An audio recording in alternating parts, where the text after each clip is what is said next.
where things get weird and they stay weird. I'm Brandon. I'm Ashton, and we're a paranormal podcast that talks about everything paranormal, but we like to keep it funny and lighthearted and kooky. Absolutely. And she means everything. We talk, oh my gosh. Everything, even butt stuff. Even I feel like butt we've stuff. mentioned We have. something about butts every episode. Not just any butt, though, your butt. Why are we so obsessed with my butt? I don't know, but specifically, it's been your butt. I know. Like, no one else's Should butt. I talk about this in therapy? I don't know. Maybe one day we'll just talk about my butt, and we'll just do that for like a week. Yeah, we should. I think your butt deserves some recognition. I agree. Did anything spooky or any life events happen to you this week? Well, I went to a tarot event last night. My friend Radana, who owns Inspo Studio, she did this whole like tarot event where it was like her talking about like her story and experience with tarot and how tarot kind of like was incorporated into like all these things that she was experiencing and like changed her life, which now she owns a tarot business. But like throughout it, like I don't know if you've ever been to like one of those psychic things where they do like random readings for people. It was like that, but it was like with tarot. So throughout the story, she had all of our names in like this thing, and she would randomly pick a name and then pull a card for you. Oh my God. Which was really cool. No, I think that's absolutely amazing. And I have been to one of those random like reading things. There's a place in Gahanna near like Creekside. There's a church. And I know. You think church, you don't think psychic, right? It's like a random thing. So we were sitting, I went over there with my friend Taylor, and we were sitting there, and the lady came over to me and like was like, I'm feeling something. And I was like, oh my God. And she kept saying the color purple. She was like, purple, I'm seeing a lot of purple. And like someone recently passed, and I was like, oh my God, my grandma. And because my grandma, everything in her kitchen was like grapes. Yeah. And we used to sit in the kitchen and talk. So I was like, oh, the purple. Aww. So, yeah. But I guess, so technically, I said before I've never had a reading, but I guess technically that was. You're like, but I have. But I guess that was a reading. It wasn't like in depth or anything, but like technically. Yeah. Technically, but. Cool. Yeah. I mean, I guess that was my. Yeah. Yeah. So today we're talking about the Thurber House. Thurber House. I've heard of this. Okay, it's in Columbus. Okay, so I've definitely heard the name. Yes. So it's called the Thurber House because of a man named James Thurber. Okay. Have you heard of James Thurber? I don't think I've heard of James Thurber. Okay. Well, maybe once I like talk about it, you might recognize it. Okay. So, who is James Thurber? He is one of the most notable American humorous authors and cartoonists of the 20th century, and his work has been celebrated for its wit, humor, and insight into human behavior. Ooh. So, you might recognize his cartoons that he has in the New Yorker, or maybe you've like read one of his tales. He's written The Secret Life of Walter Mitty. I haven't read it, but I've heard of it. It's a movie. Oh, there's a movie now. Yeah, I think it was like Ben Stiller. Oh, I'm almost positive. That's okay. Yeah. He also wrote The Night the Ghost Got In and The Dog That Bit People. He's contributed to The Lantern, which is Ohio State University's paper. Okay. He's written for the Columbus Dispatch, the Chicago Tribune, and he's also wrote dozens of books and became a celebrated Broadway playwright. Okay, so he's done a lot of stuff. And I'm sure you would recognize like his cartoons that have been on the New Yorker. I don't have a picture with me. We'll post one on our Instagram. Yeah. But it's like the really like whimsical like illustrations that have been on there. Okay. Yeah. Okay. Got it. So James was born in Columbus in 1894. And he attended OSU from the time of 1913 to 1917. His family lived in the home, the Thurber House, which is on Jefferson Avenue. The home is now listed on the National Register of Historic Places, now known as the Thurber House. And today you can go visit it It's a museum that's dedicated to James's life and work. Okay. It contains photographs, manuscripts, other artifacts from his career. So you can stand in the very spots where he was when he put his thoughts to paper, came up with all the stories. You can also see that his closet contains dozens of like signatures from other artists that have been hosted at the Thurber House. Oh, that's really cool. Yeah. What I'm getting from this is pretty much everywhere in Ohio that is a historical landmark is like haunted. I Yes. love that like everything we've talked about that has been a historical landmark has been also like haunted. Yes.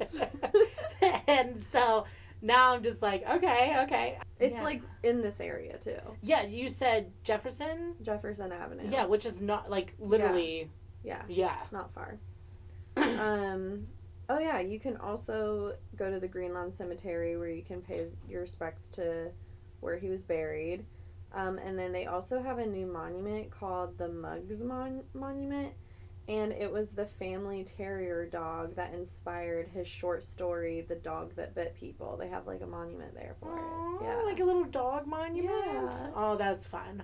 That's really cool. Yeah. I don't know why, but I love like. See, I'm a dog person. No, I don't have anything against cats. Don't come for me. I'm a cat person. Well, I'm an animal person. I was but gonna love say. cats. Yeah. See, I'm like that way with dogs. Yeah. I'm like, oh, I just want to pet your little cheeks. But yeah, I have nothing against cats. I love dogs. So maybe like a little ghost doggy, I would love.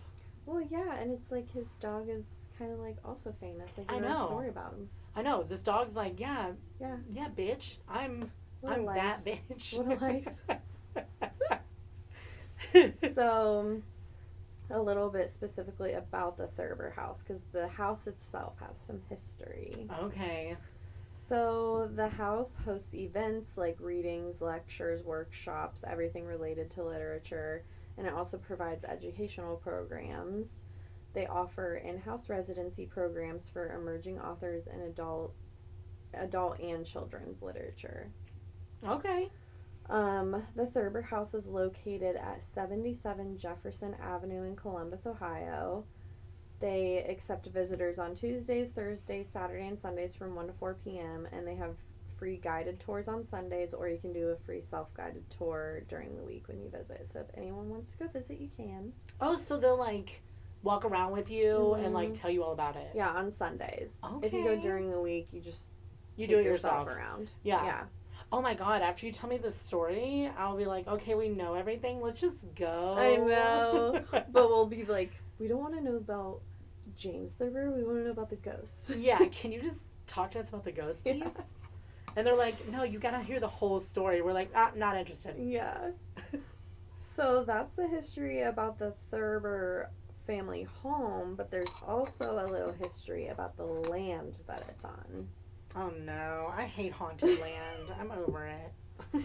So the Thurber House was built on the grounds of what was previously a mental health hospital. Okay, well, there it is. End of story. Yep. Done. Oh, it gets worse. Oh, so God. unfortunately, in 1868, the hospital burned down. And it killed multiple people. I've found some articles that said it killed at least 7 people. I'm just gonna put this out there. I feel like every building or land or anything that is haunted, something burned there Yeah. at one point. Yeah. Because there's another fire, and then all of a sudden everything's haunted. All of a sudden it's haunted. Yeah, like I'm gonna go have a campfire, and Well, then guess also, what? like, Ghost. Dying from a fire is probably like a pretty traumatic death too. So Honestly, like, that fair. would kind of make sense. Yeah, Brandon, someone died. I mean, obviously, Or I've people never died. died, but I feel like dying from a fire would probably be one of the worst ways to go. yeah, that Yeah. or drowning. Yeah, although I've heard that when you drowned, I don't know how I've heard this, because if you drown, you're dead. Maybe it's from people that have like come back. Oh, like been But resuscitated. like I've heard that like once you suck the water in, it's like supposed to be the most peaceful that anyone's ever felt. So if Ashton's ever So like depressed, really like the shitty part of drowning is like the panic of being like you can't I breathe. can't breathe, but then like once you just like Let it go. Let it go. It's supposed to be like the most peaceful. I don't know. Don't quote me on this. She doesn't listen. Everybody watching right now, these were not facts. She's just saying this is what she heard. So like, don't go try to like. No, don't try to go peacefully into the night. Like, do not. If Ashton's ever depressed and she says, "I think I'm gonna go for a swim," oh no, I will be calling the police. My anxiety wins every time. I don't fuck with water. She gets a little water in her nose and she's like, ah! Literally, I don't know how I was a lifeguard for 6 years because like fair. I don't fuck with water. I don't even like drinking water. Okay. Yeah, that's fair. Ew, water. Oh shit. We like dirty bean water, which is coffee. So yummy bean water. Sure. If I hear about a psychiatric hospital and then especially one that burned down, yeah, and then it's followed by the land was haunted, yeah. I'd start to get a little uncomfortable. Yeah. Which is why I started laughing about drowning. Well, so all of that happened in 1868, but then in the 1900s, before the Thurber family owned the house, the previous owner accidentally shot and killed himself after handling a gun that he did not believe was loaded in the house. So there's like a legend that like he got a phone call from someone telling him to go home, and when he got home he found his wife with another man and like a brawl ensued. That's like what legend is, but apparently like the real life story is they had a gun, he had it out, didn't think it was loaded, and like accidentally shot himself. I don't know. I'm always like, how do you accidentally shoot yourself? Like, guns don't just like go off. I mean, don't get me wrong, it's possible. But I'm also like one specific story I found was basically him and his wife were talking about the gun, and he was like, "There's nothing to be afraid of.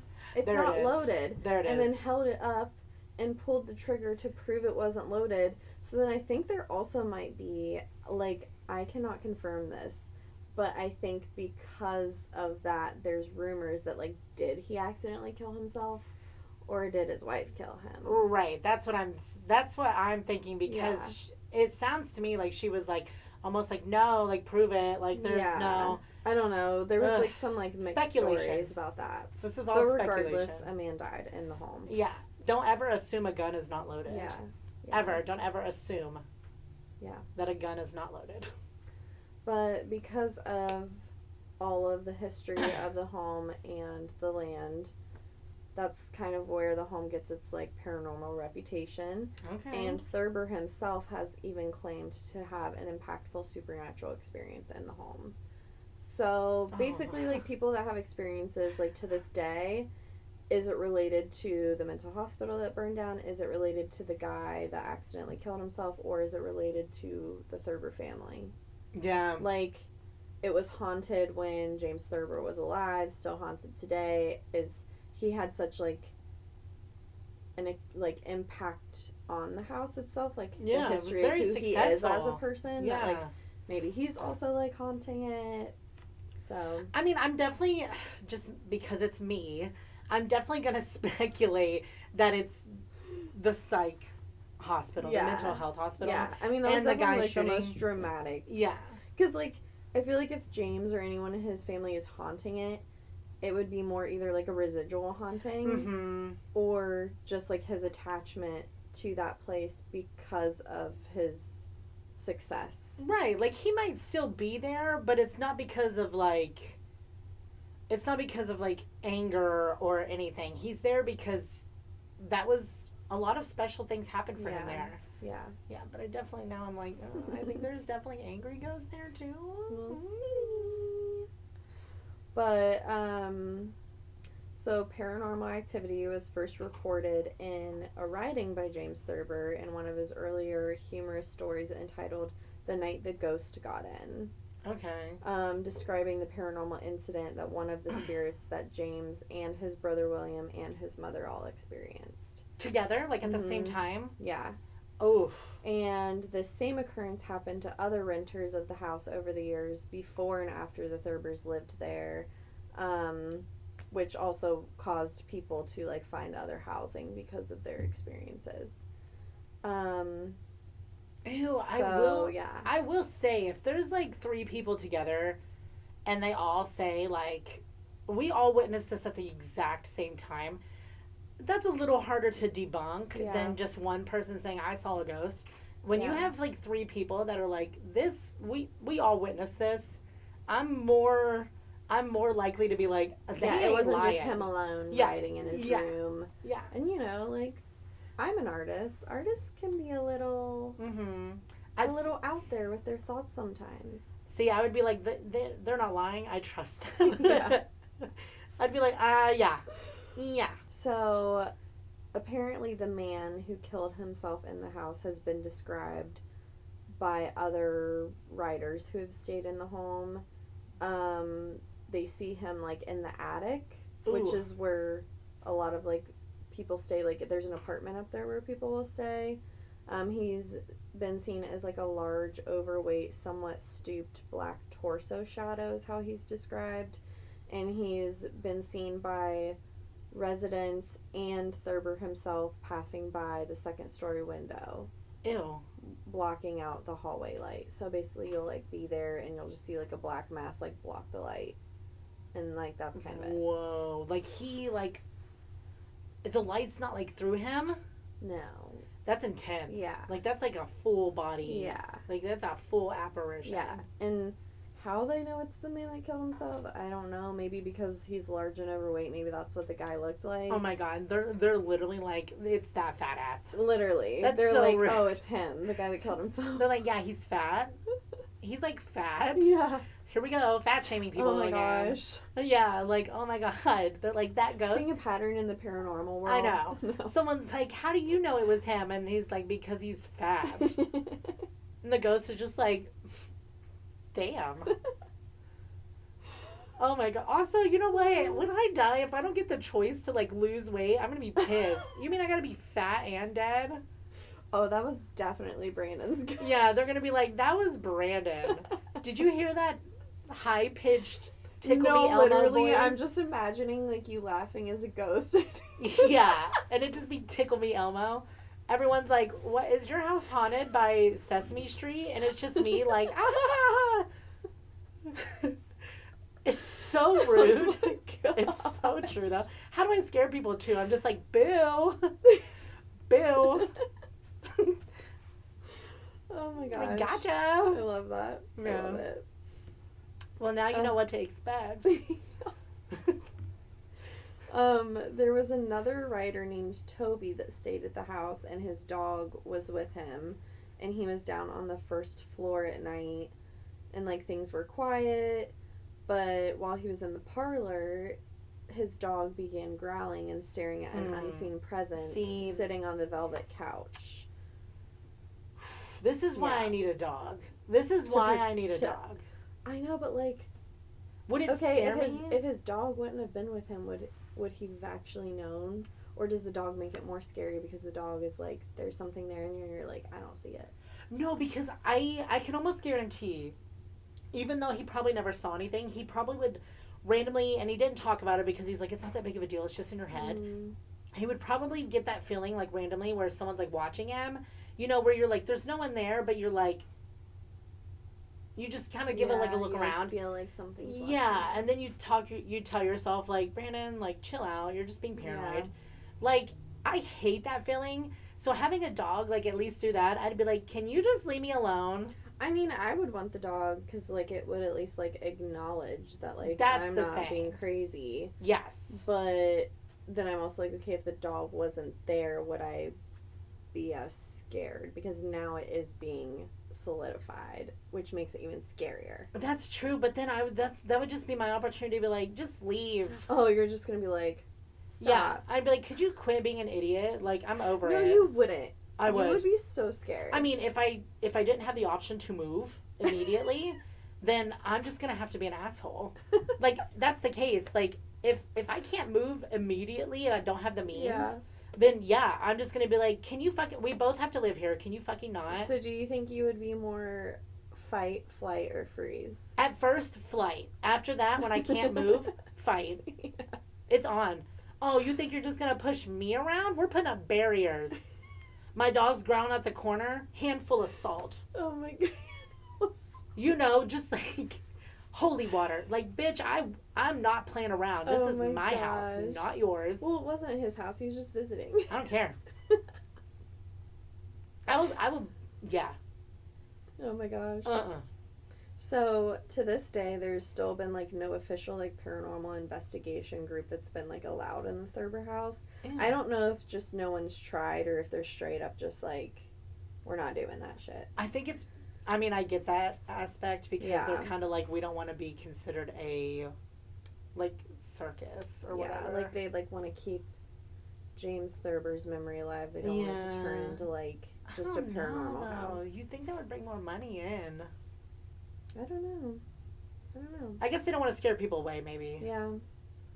But yeah, there's just been like similar reports from like a lot of people within the house, and I guess there's a still photo of one of their ghosts that was taken, and it's hung on the wall at the top of the stairs, and it looks like a translucent apparition wearing pants. So I think we need to go just to like see this picture for ourselves. Yeah. Yeah. I mean, I'm down. Is this going to get deeper? No, so that's kind of like all I could find on it. Yeah. But I do have like a story of someone that stayed overnight at the house. Okay. They weren't like paranormal investigating by any means, but they like shared their experience staying overnight. So here, I have two thoughts really quick. Okay. So it doesn't sound too bad. Yeah, which means too scary. Yeah, which means I'm like, okay, I'd be willing to like go and like get. I mean, I went to the Stanley Hotel, and that place is hella haunted. Yeah, and I walked around by myself. Yeah, like alone. If I could do that, then I feel like this is fine. Yeah, and two, do they still allow people to stay there? I don't know. We would have to like, because like the guy that like stayed there, he writes for 614 magazine. Mm-hmm. So, you know, like they're a house that like hosts writers. So I don't know if it's like you have to be like a writer or someone like if it's like you stay for that purpose or if it's just like randomly like you can book a night there. I don't think, because I mean it's not like a hotel. Yeah. They don't run it like a hotel. Well, so I don't know if it's like, if anyone can just stay there or if they're very particular about who they let stay there. Maybe we should reach out. But I mean, we don't. Yeah, we definitely can. Here's what we do. But like regardless, we just need to go on a tour there and see this picture. Yeah. But here's what we do. When we reach out, no one rat us out. Snitches get stitches. Snitches get stitches. What we do is we hit them up and we don't play it off like, oh, we're a paranormal podcast. Yeah. We spin it in some other way. Okay. And I don't even care if we lie and say we're like college students. Like we spin it in some way. Pass. Yeah, and they like let us.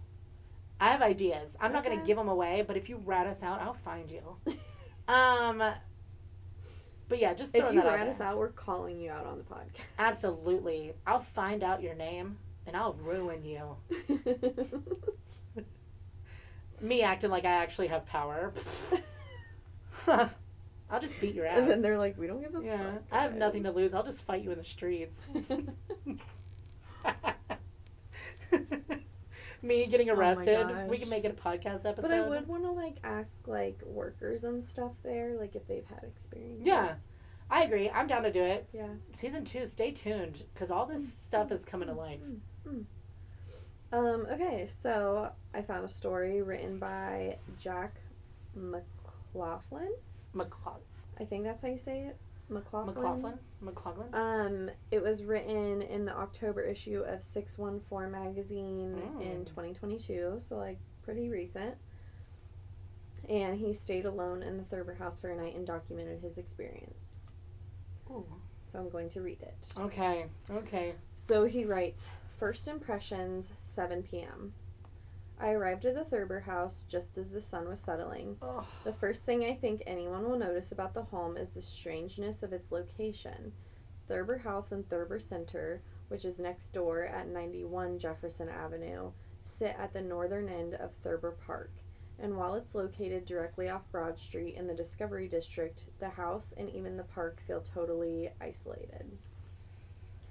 Yes, the sound of traffic from Broad Street and nearby Long Street filter in regularly, but you feel like you're on a forgotten pocket of the city, which leads to a truly unique atmosphere and also added to my fear.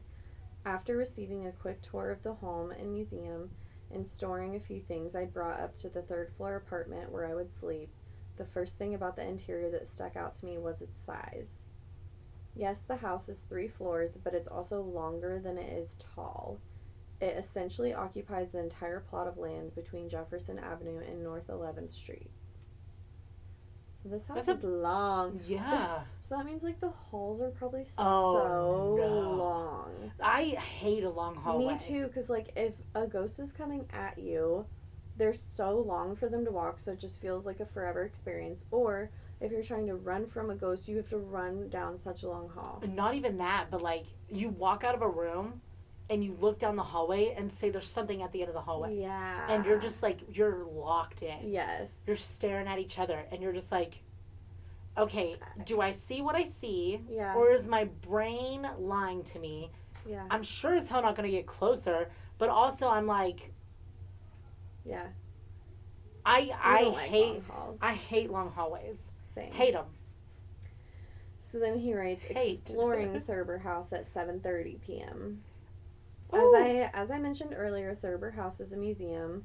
The majority of its rooms are on the first 2 floors are preserved to appear as they would have while James Thurber was living. This means you run into some really, really creepy stuff, especially when you're in a house by yourself. Like an old, out-of-tune piano, a headless mannequin donning an antique dress, and many, many old photos and drawings. What's the point? Like, why? They're trying. While there are photos of it is a Thurber's museum. life and work throughout the house, there are even more photos of authors who have donated a signed portrait and visiting writers. These line the hallways, the staircase, and almost all of what the house's street-facing guest bedroom. And it was nerve-wracking. You pass hundreds of eyes on a quick pass through the house, and you're just waiting for each one to start following you. See, that's the thing. So, like, long hallways, creepy paintings. It's like they're trying to make it creepy on purpose. I know. They're like, we're making creepy, but no one can come and investigate. Yeah, we're not going to do paranormal investigations here, but we're going to make this place scare the shit out of you. Like, what is the point? Like, choose. Yeah. Or you can't have your cake and eat it. No. Like, you got to choose. No. Don't make it creepy if you don't want to attract creepy. Yeah, and why a headless mannequin with all the old clothing? Like, I get it's like a Yeah. museum, but still, you're doing this on purpose. Yeah. Don't lie. Like the creepiest of the creepy. And then the piano. I Yeah. feel like a piano always adds terror because I'm telling you what, If it starts playing. middle of the night, I hear a note. It is. Especially an out of tune. Oh. Piano. I don't know why that just sounds creepier. Because I would lose don't know. my shit. Yeah. I would when I don't do dark. I hate the dark. I don't do it. Like the nighttime scares me. I get so jumpy. If you try to scare me and it's at nighttime, you're gonna get hurt. Like I can't control it. It's not my fault. I have a reactionary response, Yeah. and I will hit you. Yeah. And it's not on purpose. I don't do it. After I realize it's you, I'll apologize. But like reactionary. If I hear one off note, gone, Running out of the house. jumping out the window. Oh my gosh. I can't walk through the house True, especially down a long hall. with all the paintings in the eyes. This is like my worst And nightmare. then you die jumping out of the window, and then you also haunt It's only the 3 house. stories. I'll jump legs first. I'll break Oh, both of my God. fucking legs. yeah, exactly. Me on the ground screaming, but I'm just like, And at then least you I'm can't. out. And then the ghost is like looking out the window at you, like. I was gonna drag my limp. As long as it doesn't drag my limp corpse Okay, into the all I house. have to say is the property itself, I think, is haunted. So like, you're not even safe Jesus. with broken legs on the grass, Great. in my opinion. Fair. Well, shit. So then he writes, it gets weird at 9:30 p.m.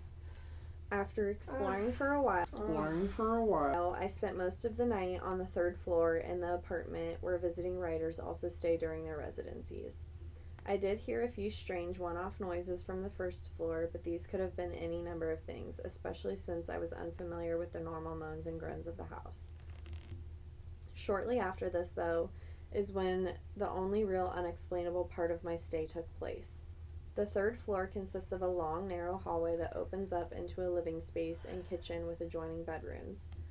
I began hearing these faint creaking noises that seemed to be coming from both the hall and the kitchen. I was on the couch in the living room area next to the kitchen, but they would alternate. I would hear it from the kitchen, and then the hallway, and then the kitchen again, and always from the same spots in each respective area. I know many of you are probably thinking, ghost footsteps. But something about the cadence of the creaks, they were a little more extended and soft, didn't sound exactly like footsteps. I was starting to get scared at that point. I mean, come on. And then the noises began increasing in frequency, sometimes seeming to come from both the hallway and kitchen at the same time. After about 30 minutes of them occurring every 10 to 20 seconds, I was actually less afraid. I figured something this prolonged had to be just another quirk in an old home. Mm-hmm. See, that's how I convinced myself. And then the noise stopped. Ironically, this was the peak of my fear. Just as I was beginning to write off the creaking sounds, the fact that they stopped made me feel like they weren't just some static occurrence that happened on the floorboards when the floorboards expand, or whatever floorboards do. And I'm not gonna lie, I was pretty afraid. Am I really to attribute the sounds to a ghost? Definitely not. Do I have an explanation for them, though? Also definitely not. Thinking back on my mindset, I do think it's possible that my expectations played a big part of this fear, though. In a new home, I don't know if I would have given the sounds I heard much thought at all, but staying in a historically haunted home totally alone and around Halloween, I was ready to be haunted. Oh, see, yeah. And that's all really. I was able to fall asleep relatively easily a few hours later, and nothing of note happened after that. Who is this person? Who is this person that was like, yeah, I was able to just... After that experience, I just went to bed. I just fell asleep a few hours later. I just went to bed. No, I'm up all night. But also, like, he notes, like, if this had happened in a new home, he wouldn't have been as scared.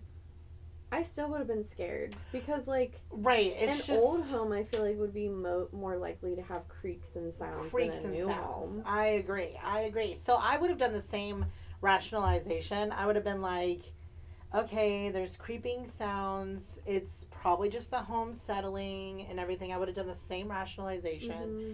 And then the stopping, I think, would have got me too. It's like, okay, why did it just full stop? Yeah. Like, you would at least hear something, and then it just, like, full stopped. And then... Or like, I don't know, maybe it would, like, dwindle down, like, every 30 seconds now. It would start to get softer. It wouldn't just be like, oh, done. Full stop. But also, like, that's kind of a long time. I feel like he might be leaving things out, too. I mean, maybe. He had to write it in an article, which I'm sure you can't make those too long. Exactly. Did he say it out loud? Did he say it in his head?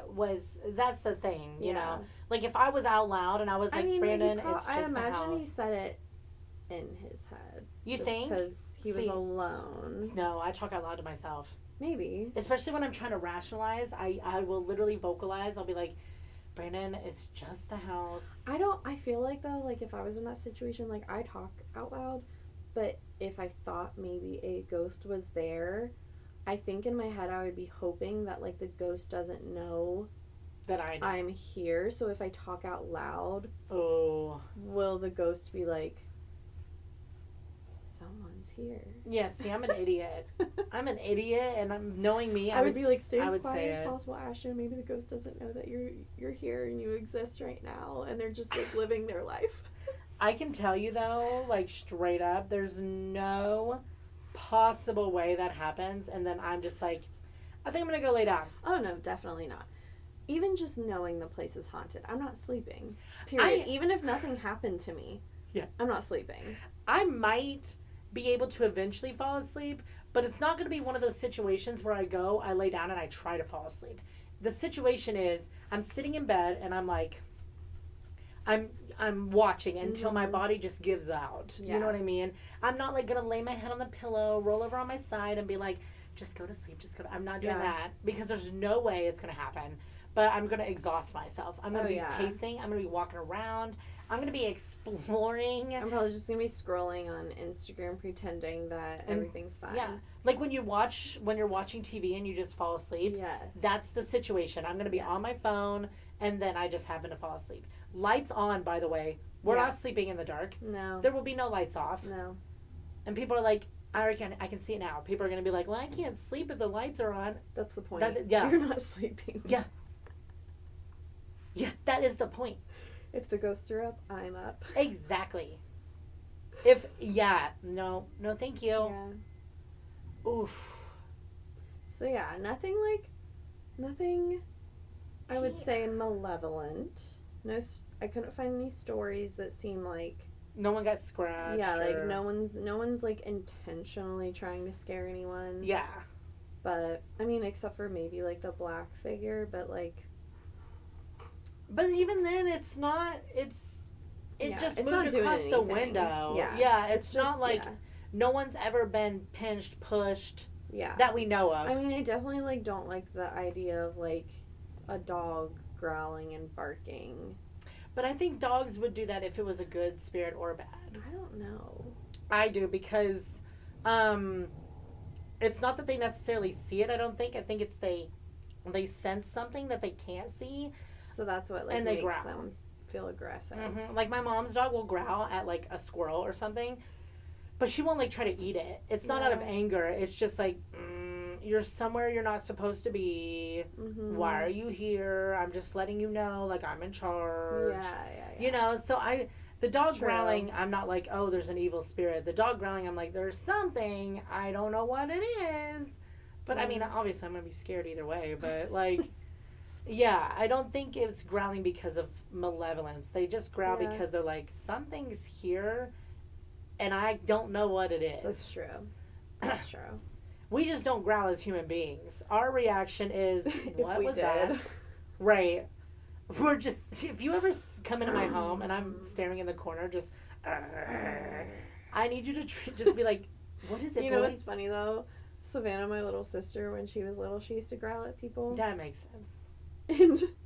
But, like, I've heard of, like, other kids doing that, too. And I'm like, what is this thing with, like, my little children? And, like, and there was one time we were at, like, a 4-H meeting or something. Not 4-H. And, because, like, people would be like, hi, Savannah. And she'd just be like, rawr. Oh, yeah. And, like, there was this little girl there, and we, like, introduced them. And they were literally growling at like, having a full-ass growl conversation. Like, Savannah would be like, rawr, and the little girl would be like, rawr. And, like, they went on like this for, like, minutes.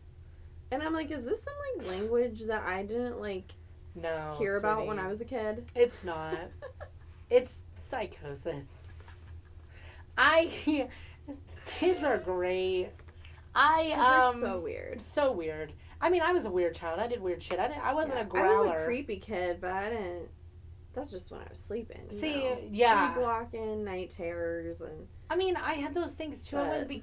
I don't think I consider myself creepy. I was more like. I consider it creepy just because, like, if I was in my mom's shoes and had to, witness coming into my room, my kid's room, they're screaming their head off. Yeah. Hiding in the corner of the room with their eyes wide open. Yeah. And, like, that's fucking creepy. Or, like, my kid getting up in the middle of the night wandering around the house and you see them, like, wandering around the house and you're like, hey, what's going on? And they just, like... So, I consider myself a creepy kid because if I had a kid that did that shit... I was a creepy child. I think, I was creepy. I was creepy in that sense. But I mean, like, as just, like, a child, like, living my life, I feel like I had a big imagination, though. I was a very playful kid. I was always, like, I wanted to imagine a scenario, and we played that scenario out. Yeah. I wasn't, like, growling at people. Oh, no. I wasn't, like, barking. No. Like, my little sister was a growler. Like, she would growl sometimes, and I'd always be like, oh, my God. Like, what stupid little chihuahua. Like, you know what I mean? But I was more like, oh, let's go pretend like we're on the Titanic while it was sinking. Oh my gosh, we would do that shit too. Yeah. Or like me and my sister, we would, because we had like that big hill behind my parents' house, and we would take jump ropes and tie them to each other and tie them to our baby dolls. Yeah. We would lay on the grass like, and pretend that the hill was a mountain and we were climbing up it, and then, like, one of our babies would start falling. Like, it was so dramatic. Yeah. Oh, so dramatic. Or, like, when you're in a tree and you, like, hang from the branch, you're like, oh, my God, like, I'm going to fall into this giant cavern and die. Like, you have to pull me up, even though there's literally no threat, and you're just making it up. That was me as a child. Or, like, we had a crawl space in the basement, and we would, like, pretend it was, like, a cave. Yeah. But, like, looking back, I'm also like, ooh, why did we play in that? Because then, like, after we had that whole experience with, like, the poltergeist or whatever it was, like, in the basement, and we used to, like, play down there. Yeah, you're a psycho. Creepy. Yeah, or build forts. Yeah. Do you remember? We had woods. Blanket and we would, like, build forts out Oh. of, like, sticks and, like, straight up teepee looking shit. Oh, in the woods. Yeah. See, I wasn't a woods kid. Oh. I hated the woods woods. kids. I hated it. I loved it. The woods scared me because I couldn't see everything. Mm. I think that's where I stem from as an adult too. I like to be able. I'm a lot more chill with woods now because I try to rationalize everything, but I like to be able to see everything. Well, we also didn't, like, have woods where it was just, like, they went on for acres and there were strange people. You know what I mean? Yeah. It was, like, a little acre of just, like, wooded area, trees, shrub that we would play in. My mom told me, like, messed up stories though from, like, when your she mom also grew up in Kentucky. That shit's like there's one story, I'll tell it really quick. My mom lived in a house when she was a teenager, and they had a basement, and the basement, like, had a door, and, like, with the window in the door, and then it led out to the patio, right? Like, it was, like, one of those walkout basements where it led to a patio, and then like an open patio, not like an enclosed one. And then their house was, like, against the woods. So mom was home alone by herself, and she got that weird feeling like someone was watching her. And I know this story, like, messed me up, but she was home alone and she felt like someone was watching her, and she went over to the door, and when she flipped on the light, there was a man outside the door. You're joking. And was like, hey, like, I'm lost, can you help me? Fuck. I know. No. It gets worse. She's like, and she'll tell you the story. I was like, how did you not call the police? And she was basically, like, yelling, like, I can't help you. You need to leave. You need to go. Whatever. And because this was the gorge. Red River Gorge. And she said he, like, finally turned around and started to walk. And she, like, the door wasn't locked. She locked the door. And the man, she said, just kept walking and walked into the woods. What the fuck? Yeah, she said she never saw him again. And if you're lost, why would you walk into the woods? Yeah. Because people get lost in the gorge. So, but, like, he just walked back into the woods. She'll tell you the story. And I was like, oh, okay, why am I scared of the woods? Well, because I'm like, okay, was he, like, a potential serial killer or whatever running around? Or was he, like, a skinwalker? Yeah. Oh, I'm not supposed to say that. You're not. Or was he, like, a SW? There you go. Or, like... It's too late. I mean, you said it. I know. Fuck. It's fine. It's fine. We said it last week, too. We're good. Yeah. But, like, yeah. So, maybe that's why I'm scared of the woods. Yeah, well, our woods weren't like that. Yeah. But, Mom, I mean, that story, ugh. Yeah, but and also, then, yeah. In the times we grew up, we were still young when the Blair Witch Project came out. I saw that movie. It traumatized me. Like, it was, you know, people watch it now and they laugh. But back then, that movie, they made it out to be, like, a documentary. They made it out like that on Discovery Channel. They had a whole thing about it. All this. They made it feel real because it was the first POV, like, movie. It started that trend. And I was convinced that the people in that video really died. I know, that's how I felt about the movie Paranormal Activity. So, yeah, I'm a little scared of the woods. Yeah. And I don't feel ashamed. You go die in the woods, not me. But we are going to go camping in some haunted spots. Nope. Camping? I'm not camping. I'll stay in a cabin in a haunted spot. I'm not camping. I'm not going to be in a tent. What about a car? Because at least you're in the vehicle. I would think about that. Okay. I'm not going to say yes. Okay. Because No, there are lines I draw. Staying in a... Okay, yeah. you can stay in a cabin, I'll stay in the tent, and we can report our I don't think experiences you'd to make each it. other. You don't think I'd make it? I don't think you'd make it all night. I think sensing a challenge. I mean, survive. Yes, you would survive, but I think you'd find your way inside. You think so? Absolutely. I don't think so, because when the sun goes down and I'm in my tent, I'm not fucking getting out of that tent. No. Even if it means to walk in the house. There has to be rules. Because something can get me from point A to point B. Yeah, I guess. This is why you get you in a tent. I might be scared the whole time, but I will stay in that tent. It's a tent. For my own safety. There's no safety. That's the point of a tent. When I... tent is zero if I safety. can't see anything, I'm safe. Me, when I was camping in the middle of redwood forest and I would hear sticks break. Okay, so you'll do that by yourself, but you won't go camping with me. Yeah, because it wasn't haunted. Was there wild animals? Yes, but there's wild animals Bigfoot? everywhere. You don't think Bigfoot could I have don't- got you? I don't believe in Aliens? Bigfoot. Okay, I'm gonna do a story on Bigfoot. Bigfoot is like so My friend such Ashley. an Ohio thing and West Virginia. Like, there's been so many Bigfoot Mm-mm. sightings in Ohio. My friend Ashley would agree with you, and I refuse. I can't believe in Bigfoot. I don't. We will find Bigfoot. We will make you a believer. It's not gonna happen. Season 4. Season the whole 4. season's dedicated to We- searching for Bigfoot. We just discover Bigfoot. We actually like have photos with him. We're like, you guys, look who we found. Met Bigfoot today. Yeah. Look who we found. Actually, Bigfoot becomes an influencer. Bigfoot's my just like, gosh. oh my god. He's like, it's time. Yeah. It's time to expose I don't know why he myself. sounds like a valley girl, but he's like, he's like,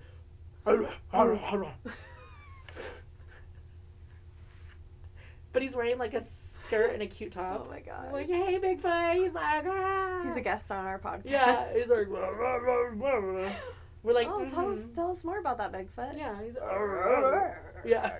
We're like, no way.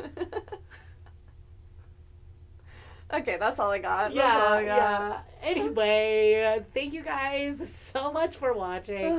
Remember to like, comment, share, and subscribe. Yes, and please share your stories with us. You can send them to thelocalaliens@outlook.com. But until then,